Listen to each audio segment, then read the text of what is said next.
ও কাছে এলো। কি দেখলে বলো তো তোমরা?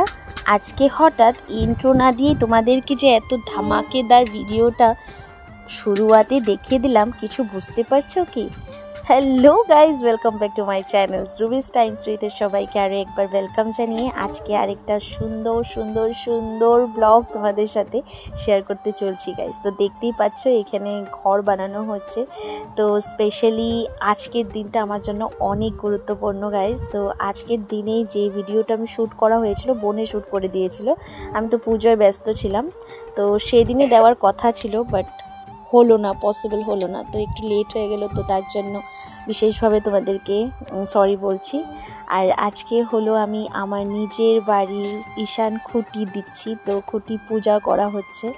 তো ব্রাহ্মণ দাদু আসলো, দেখতেই পাচ্ছ যে ব্রাহ্মণ দাদু দাঁড়িয়ে আছে এখানে, সব জায়গা টাকা ঠিক করা হচ্ছে আর কি, পূজা দেব। তো আমরা ফাইনালি গাইজ পুরী থেকে আসার পর শুনতে পেয়েছি ঘরেও এসে গেছে, দেখতেও পেয়েছি, রেলের মাটিতে ছিলাম। তো আমরা আমাদের রেলের মাটি ছিল আর কি আমাদের শ্বশুরবাড়িটা, তো সেটা একদম রেল লাইনের কাছেই, তোমরা অনেকেই জানো। তো তার জন্য ফটো টোটো তোলা হচ্ছিলো, রেলে ভাঙবে বলছিল আর কি। তো কবে ভাঙবে সেটা তো সঠিক জানি না, হয়তো দুর্গাপূজার পরে হবে। তো তার জন্য আর কি আমরা এই জায়গাটাতে মাটি মানে থাকবো আর কি, মাটি নিয়েছি। আর এই বাড়িটা কার এটা অবশ্যই তোমরা জানো, আমাদের দাদুর বাড়ি। তো তাদের ব্যাক সাইডটা একটু খালি ছিল, তো সেই জায়গাটাই আর কি আমরা নেওয়া। তো চলো ফাইনালি আজকে দিয়ে দিলাম ঈশান খুঁটি। তো আমরা ঈশান খুঁটি পূজাই বলি, তো তোমরা কে কারা কি পূজা বলো সেটা আমার জানা নেই। তো চলো পূজাটা হচ্ছে, শুরু হয়ে গেছে, তোমরা দেখো।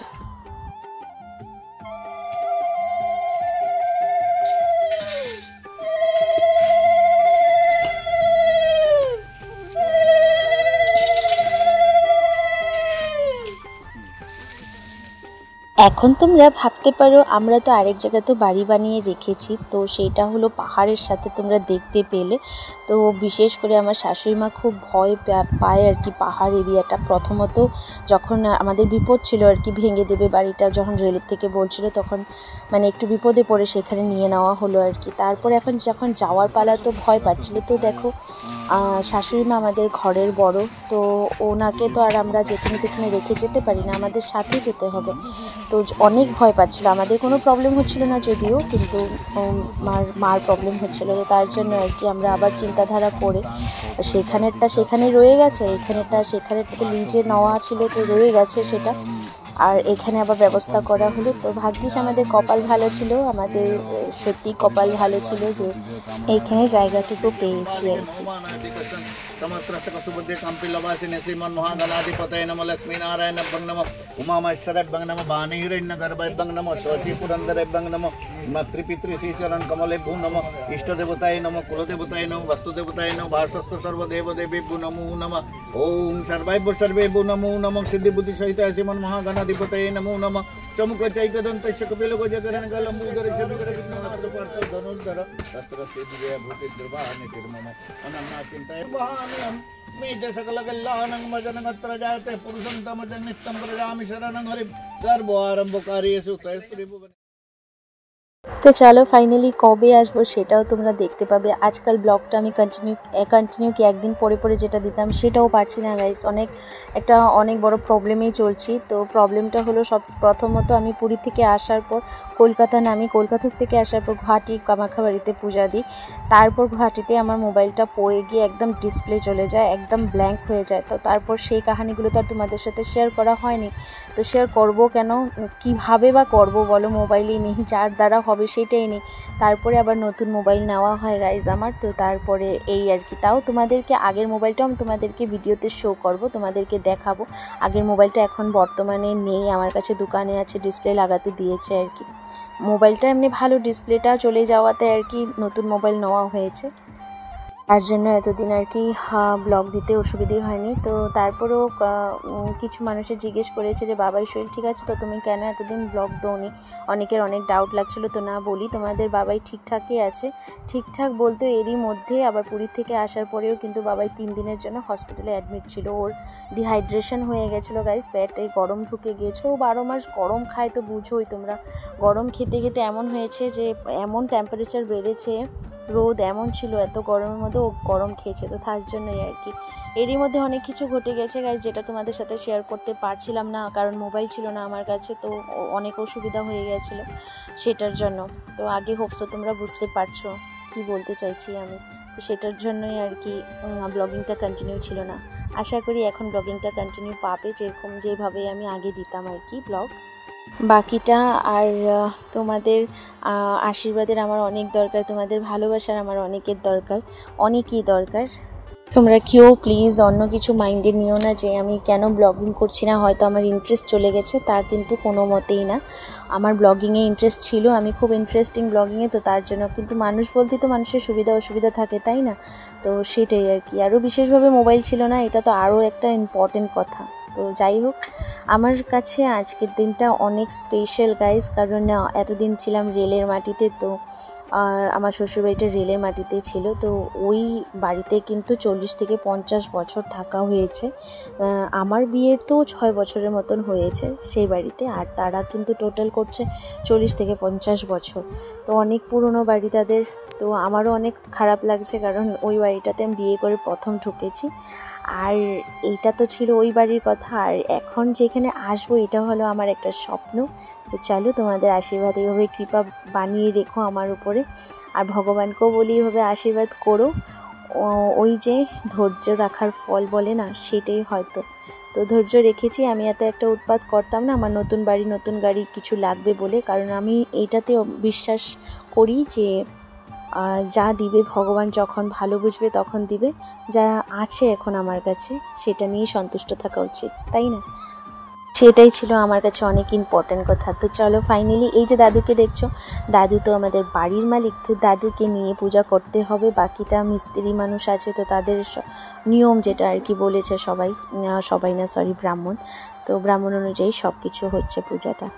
আর আমি কিন্তু এখানে অনেক সকালে এসেছি গাইজ, কয়টা বাজবে জানো তো, বাবাইকে স্কুলে পাঠিয়ে দিয়েছি তখন 7টা বাজে। বাবাইকে পাঠিয়ে দিয়ে আমি কিন্তু আধা ঘন্টার মধ্যেই বাকি কিছুটা কাম ছিল ঘরে, সে কামটুকু করে স্নান করে চলে আসলাম কিন্তু। আর এখন প্রায় বাজছে 9:30 পৌনে 10টার মতন বাজছে, যে আমরা পূজা চলছে, পূজাটা চলাকালীনের সময়টা বলছি আর কি তোমাদেরকে, সেটাই। আর আমাদের আজকে এই ব্লগের আরও একটা বিশেষ একটা কথা বলার ছিল তোমাদের কাছে। বিশেষ কথাটা এটাই যে আজকে ব্লগিংয়ের আমার কাছে ইন্টেনশন একটা, যে আমাদের যে দাদুকে দেখছিলে তোমরা, দাদুর মাটি এটা, তো দাদুর থেকে মাটিটা নিয়েছি আর কি। তো দাদুর মাটি দাদুকে আমরা মানে ব্লগে আমি এভাবেই সারা জীবন রাখতে চাই, যেন যখন ইচ্ছে তখন দেখা যায়। এত একটা সুন্দর মুহূর্ত, তাই না বলো? আমার কাছে অনেক সুন্দর মুহূর্ত। আর দাদুকে আমরা প্রধানত দিই, দাদু প্রথম হবে আর বাকি সব পরে, কারণ দাদু আগে করবে। আমার পূজার নিয়মটা তোমরা দেখতে পেয়েছো কিনা, ফার্স্ট স্টার্টিংয়ে কিন্তু দাদুকে দিয়েই শুরু করানো হয়েছে। তো সেটাই, তো আগে পরে আর বাবাই পাপাকে দেখতে পাচ্ছ না, বাবাই পাপা কিন্তু স্কুলে আছে, তো স্কুল থেকে আসবে, আস্তে আস্তে ওর দেরি হয়ে যাচ্ছে। তো কোনো ব্যাপার না, ব্রাহ্মণ দাদু বলেছে কোনো ব্যাপার না, ওরে থাকতেই হবে, এটা কোনো বাধ্যতামূলক না, ও আসতে থাকো। বাকি তুমি তো গৃহিণী হবে, তো তুমি গৃহিণী, তুমি তোমার হাতে পুজোটা করতে থাকো, তোমার স্বামী যখন আসবে তখন জয়েন করে নেবে পূজাটা। তাই হলো গাইস, ও আসবে, ফোন করেছে, একটু পরে আসছে আর কি, আর ও জয়েন্টও করতে পেরেছে। আগে তোমরা ব্লগটা কন্টিনিউ দেখতে পারলে বুঝতে পেরে যাবে।